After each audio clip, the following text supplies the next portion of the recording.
Bom, pessoal, de volta aqui com as aulas de física. Agora é a vez do módulo 16, fechando a nossa frente 2. Vamos falar sobre o fenômeno da reflexão total, que é um fenômeno em consequência de certas incidências especiais e propagação da luz de um meio mais refringente, querendo passar para o meio menos refringente. Mas, enfim, o fenômeno da reflexão total, inclusive, ele ajuda a explicar as questões das miragens, né? Quando a gente tem a impressão que, por estar um tempo muito quente, o chão muito quente normalmente acontece no asfalto, na areia, o ar fica meio trêmulo ali, dá a impressão que tem água, né? Miragens famosas que acontecem no deserto. Existem miragens também que são do deserto gelado, que acontecem de forma inversa, né? A pessoa enxerga as coisas no céu. Que é um fenômeno bem conhecido como Fata Morgana, caiu no Enem uma vez esse fenômeno. O holandês voador, por exemplo, que é uma história famosa de um barco holandês que surgia no horizonte e que, por conta da reflexão total da luz na água, dava a impressão de que ele estava flutuando, né? Mas é só miragem mesmo. Agora, no assunto sério, o mais importante é a utilização da fibra ótica. Na verdade, a utilização da reflexão total na fibra ótica, que é transmitir dados através de cabos com uma qualidade tremenda, porque a fibra ótica permite a reflexão total do pulso internamente, não tendo perda de informação durante a transmissão. E alguns aparelhos na medicina também. Eu até recomendo vocês a fazerem a leitura da apostila, que tem os textos desse módulo 16 são bastante interessantes, e além disso tem vários exemplos lá. Só que no nosso vídeo aqui eu vou me atentar mais para o lado técnico da coisa, ok? Bom, a reflexão total, primeiro a gente vai ter que saber que ela só é possível acontecer quando a luz tem uma passagem de um meio mais para um meio menos refringente. Ou seja, a luz passando de um lugar onde o índice de refração é maior para um lugar onde o índice de refração é menor, aí sim pode ocorrer a reflexão total. E presta atenção, pode ocorrer, não quer dizer que vai. Porque além de ter essa passagem do meio mais para o meio menos refringente, por exemplo, passar da água para o ar, pode ser que ocorra. Para que isso ocorra, tem que ter o lance do ângulo de incidência e uma condição que a gente vai ver agora. Bom, primeiro eu queria que vocês imaginassem uma situação de que tem dois meios de propagação, meio 1, meio 2, e com essa informação importantíssima aqui, ó, o índice de refração do meio 2 é maior do que o do meio 1, então olha o caminho que os raios estão percorrendo. Passa do meio 2, que tem índice maior, para o meio 1, que tem índice menor. Portanto, ele está passando do meio mais para o meio menos refringente. Pode ocorrer reflexão total? Pode, certo? Só que antes da gente ver a condição, mais uma condição necessária para a reflexão total, se atente para uma coisa, eu coloquei numeração, olha só. Esse raio tem esse ângulo aqui de abertura, na hora que ele passa do meio mais para o meio menos refringente, ele abre. Dá uma olhada. Raio 1 sofreu um afastamento da normal, porque sua velocidade aumentou, já que ele está experimentando um índice menor ali em cima. O raio 2, ele é mais inclinado em relação à normal que o raio 1, e, portanto, na hora que ele desviar também, por conta dessa mudança, ele vai ficar mais aberto, inclusive, do que o raio 1, na hora da passagem. Dá só uma olhada como abrir o ângulo do raio incidente também abre o ângulo do raio refratado e abre ainda mais. Agora, esse aqui que é o raio principal para nós. Poderia desenhar vários raios aqui, mas esse aqui, ó, foi tão aberto que, beleza, o raio passou para o outro lado, mas ele passou rente à superfície. Esse raio é que interessa para a gente. O raio 3, ele vem aberto de modo que a sua refração acontece rasante à superfície de separação. Esse é o nosso limite. E aí, para ficar mais fácil de entender, eu vou destacar só esse raio 3, olha só. Se o raio está passando de um meio mais refringente para um meio menos refringente, e ele ocorre dessa forma, que a gente costuma dizer é a última refração de todas, necessariamente com um ângulo de 90, porque ele sai rasante do outro lado, a gente chama esse ângulo de ângulo limite.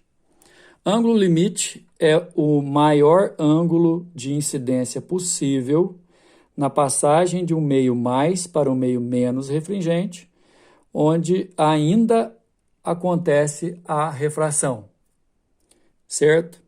Se esse ângulo de incidência for maior do que o ângulo limite, aí acontece reflexão total. Já já eu repito isso. Porque primeiro a gente precisa saber calcular esse ângulo. Na verdade, a gente precisa calcular o seno desse ângulo. E aí a gente vai usar a lei de Snell. N2 seno L, N1 seno de 90. Só que o seno de 90 é 1, pessoal. Aí N1 vezes 1 dá N1 mesmo, eu passei o N2 dividindo. Só que lembra que para acontecer isso, o N2 tem que ser maior que o N1? Então fica estabelecido isso aqui. Para você calcular o seno do ângulo limite entre dois meios de propagação da luz, você vai dividir o índice menor pelo índice maior. Aí você vai achar o seno do ângulo limite. Para quê? Para você ter um parâmetro.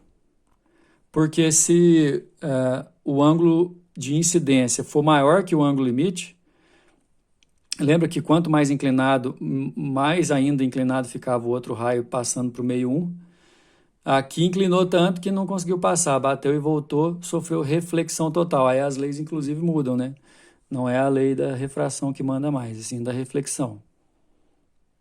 O primeiro exercício, inclusive, já ajuda a gente pra caramba a entender o que seria a nossa fibra ótica, que ela é formada por um núcleo mais refringente do que a casca.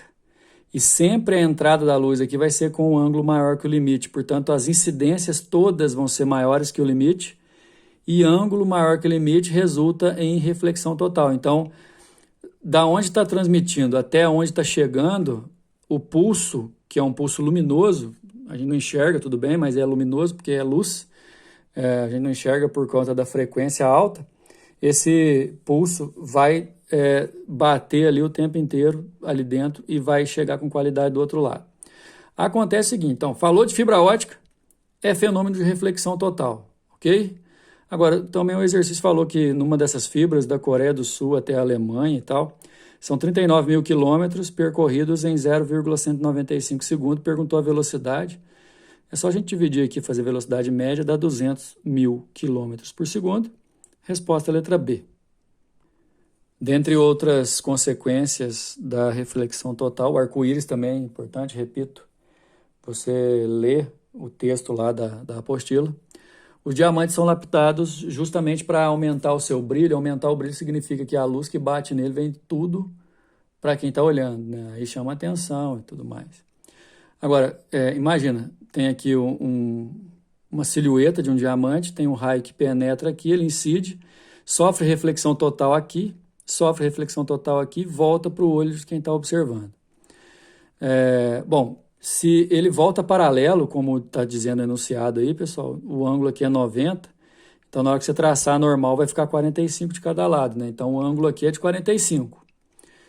Bom, se está acontecendo reflexão total, é certeza que esse ângulo alfa aqui de 45 é maior do que o ângulo limite, porque só acontece reflexão total se estiver passando do meio mais para o meio menos, e o diamante é mais refringente que o ar, e esse ângulo for maior que o limite. Sendo assim, a gente vai levar em consideração, a alfa tem que ser maior que o limite, e por isso o seno do alfa tem que ser maior que o seno do ângulo limite. Agora, o alfa vale 45, e o seno do ângulo limite, lembra que é o índice maior dividido pelo índice menor dividido pelo índice maior?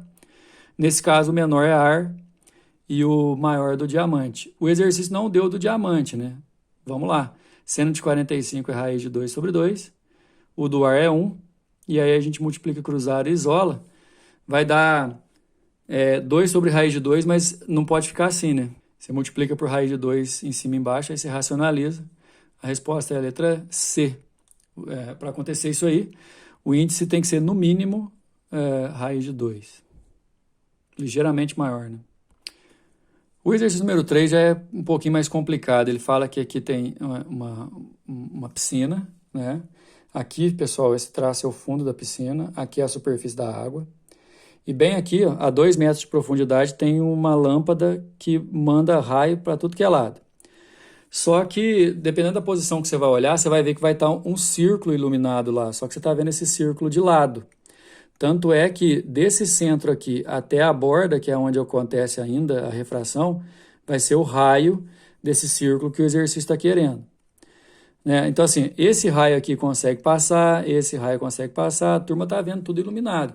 Agora, o ângulo, o raio que bate aqui maior do que o limite, ó, ele não passaria, ele bate e volta para dentro da água, então a água fica escura. Ok? Aí o exercício está pedindo para a gente descobrir o valor desse raio aqui. Está dizendo também que o índice de refração do ar é 1 e o índice de refração do líquido que está aqui é 2. Índice menor 1, índice maior 2, e o seno do ângulo limite é o índice menor dividido pelo índice maior. 1 sobre 2 é o seno de qual ângulo? Do 30. Então é certeza que esse ângulo que está aqui, ó, que é a última vez que a refração acontece, é de 30 graus, que ele é o ângulo limite. Além de tudo, pessoal, você tem que perceber aí algumas coincidências de medida, né? Por exemplo, a profundidade da piscina, 2 metros, olha só. A medida do raio, que está bem aqui, ó, eu posso transmitir paralelamente ela aqui para baixo. Dá só uma olhada que eu formei um triângulo retângulo aí. Eu sei que é retângulo porque a profundidade tem que ser medida em 90 graus. Do 30 graus que eu descobri que é o ângulo limite, que é a última vez que a refração acontece, que é onde ainda está vendo alguma luminosidade, o ângulo é 30. Cateto oposto, cateto adjacente é tangente. Tangente de 30 é o cateto oposto, que é R, sobre o cateto adjacente, que é 2. Raiz de 3 sobre 3 é a tangente, eu multiplicando cruzado e isolando. Esse raio aí deu 2 raiz de 3 sobre 3, a resposta é a letra E. Para fechar, pessoal, está dizendo o seguinte, que a luz vai tentar percorrer 3 meios, o meio 1, o meio 2 e o meio 3, sendo que o meio 1 é mais refringente que o meio 2, o meio 2 é mais refringente que o meio 3, e o ângulo limite entre o meio 2 e o meio 3 é de 45 graus. Então, raciocina comigo, ó. Se o meio 1 é mais refringente que o 2, e o ângulo aqui no meio 1 é 45, o meio 2 sendo menos refringente, um ângulo aqui, certeza, eu não sei quanto que vale, mas certeza de ser maior que 45. Continuando a sua propagação, alternos aqui, esse ângulo vai ter a mesma medida, então vai ser maior que 45, ou seja, vai chegar na superfície de separação do meio 2 para o meio 3 maior que o limite, então vai sofrer reflexão total. Então, sofre refração de 1 para 2, reflexão total de 2 para 3, a resposta é a letra B. Assim a gente finaliza. Até a próxima.